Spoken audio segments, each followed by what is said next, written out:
দর্শকবৃন্দু, আসসালামু আলাইকুম। দর্শকবৃন্দু, আমার পূর্বের কথা ও আচরণের জন্য আমি আন্তরিকভাবে দুঃখিত। কাজের উত্তেজনা একটু বেশি থাকায় এবং একটু ব্যক্তিগত প্রেশারে থাকায় আমি হট টেম্পার হয়ে একটু আগে নির্বাচন কমিশনের সঙ্গে কিছু কথা বলেছি। তার জন্য আমার আচরণের জন্য আমি আন্তরিকভাবে দুঃখিত। আশা করি আপনারা কেউ কষ্ট পাবেন না, মনে কষ্ট নেবেন না। তো দর্শকবৃন্দু, আমি আমার এই অল্প বয়সে, এই ৪৫ বছর বয়সে আমি একটা দুটো নির্বাচন দেখছি বা নির্বাচন কমিশন দেখছি। সেই প্রসঙ্গ থেকে আমি একটু যে নির্বাচনটা কীভাবে একটু ভালো বা সুস্থ হতে পারে এবং সুষ্ঠু হতে পারে, এবং আন্তর্জাতিকভাবে আমার একটা দাবি থাকবে যে সরকারের পক্ষ থেকে জাতিসংঘ এবং ইউরোপীয় ইউনিয়নের সহযোগিতা চাওয়া হোক। তারা সহযোগিতা করবে, আশা করি কমিটমেন্ট দিয়েছে ইনশাল্লাহ। তো এটা একটু জোরালো হবে আর কি। টেকনোলজির ব্যবহারটা যেন তারা কন্ট্রোল, তাদের টেকনোলজি দিয়ে আমরা যাতে করতে পারি বা স্বচ্ছভাবে।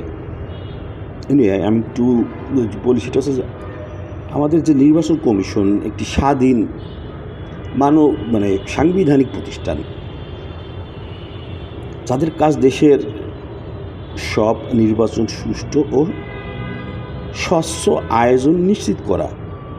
কিন্তু দেশের সকল রাজনৈতিক, সেই সাথে নির্বাচন শুধু আয়োজন করাই নয়, সেই সাথে রাজনৈতিক দলের নিবন্ধন থেকে শুরু করে নির্বাচন কমিশনের নিয়ম ও তদারকিতে অংশগ্রহণ করা। আগামী জাতীয় সংসদ নির্বাচনের প্রস্তুতি ইতিমধ্যে শুরু হয়েছে, আমরা জানি সকলেই। ভোটার তালিকা হালনাগাদ এবং নতুন প্রযুক্তির ব্যবহার বাড়ানো হচ্ছে। তো আমি এই আন্তর্জাতিক সম্প্রদায়ের কথাটা আগেই বলে নিয়েছি। তো নির্বাচনের স্বচ্ছতা, আমি যেগুলো মনে করি যে স্বচ্ছতা, নির্বাচন টোটাল প্রক্রিয়াটা এমন হওয়া উচিত যাতে জনগণ সবাই ক্লিয়ারলি বুঝতে পারে, যে সবার কাছে যেন বোধগম্য হয়। এবং এটা করে কোনো বোধগম্য বা স্বচ্ছতা প্রক্রিয়াটা থাকলে পক্ষপাতিত্বের কোনো প্রশ্ন উত্থাপিত হবে না, বা ভোট টেম্পার এরকম কোনো বিষয়ে উত্থাপিত আশা করি হবে না ইনশাল্লাহ।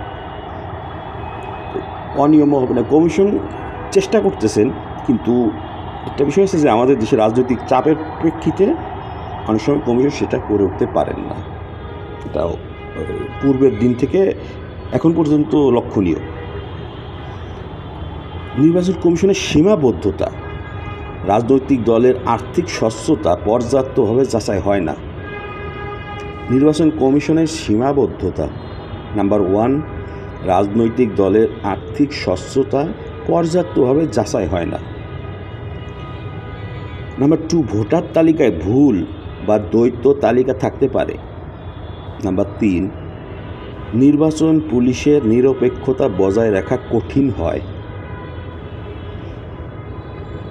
পর্যাপ্ত প্রশিক্ষণ ছাড়া নির্বাচন কর্মকর্তা দায়িত্ব পালন করেন।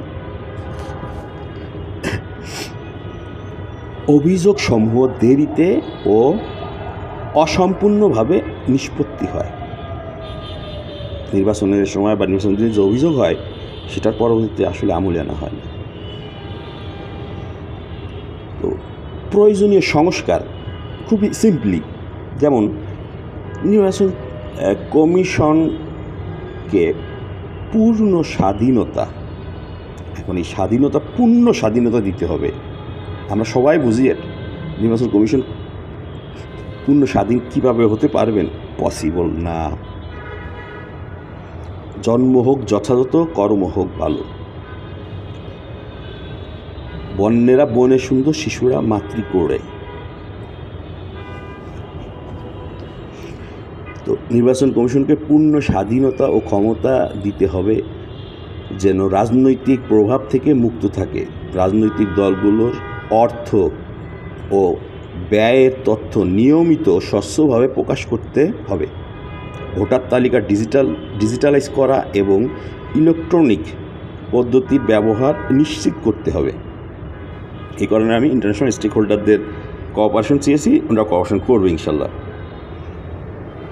নির্বাচনী আইন লঙ্ঘন করলে দ্রুত ও কঠোর শাস্তিমূলক ব্যবস্থা নিতে হবে।